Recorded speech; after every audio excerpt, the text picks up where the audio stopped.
Қазудың тыңдаулы ма деген сөзі қазақтың тыңдадың ба деген сөзінен өзгерген екен дейді. Тыңдадың ба, тыңдаулы ма деп қалжың айтамын.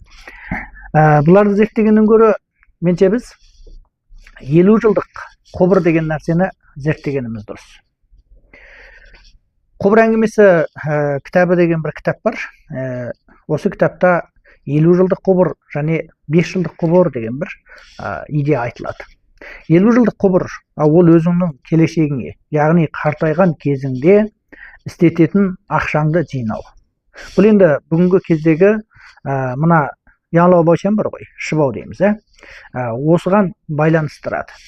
Егерде бір адам ай сайын өзіне 1000 юан ақша шығарып, осы ақшаны 20 жыл үздіксіз құйып отыратын болса, бүгінгі өлшем бойынша, онда ол адам кейін пенсияға шыққан кезде кәдімгі мынау қызмет істеген адамдармен ұқсас мағышқа ие болуы әбден мүмкін. Бұны біз 50 жылдық құбыр дейді екенбіз.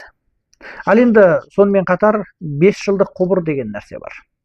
Егерде біз бүгін белгілі бір қызмет істеп отырған болсақ, мысалы мұғалім, я болмаса басқа да қызметкер, я болмаса саудагер болайық. Біз осымен қатар өзімізге және де екінші кәсіпті дайындауымыз немесе соны істей білуіміз керек екен. Яғни адамның жаңағы кіріс кіретін салалары, түрлері көп болған кезде ғана оның экономикалық еркіндікке шығу мүмкіндігі тіпті де жоғары болады екен. Яғни біз бір ғана нәрсеге қарап отырмай, өзімізді жан-жақтылы дамыту арқылы кіріс кіргізетін жолдарды көбейтуіміз өте маңызды екен. Сондықтан, егерде біз әр күні белгілі бір жарты сағат немесе 1 сағат уақыт шығарып, белгілі бір жұмыспен шұғылданатын болсақ, яғни қазіргі істеп отырған қызметімізден тыс, онда біз мүмкін 3-5 жыл ішінде және де екінші бір құбырды қалыптастыра алады екенбіз.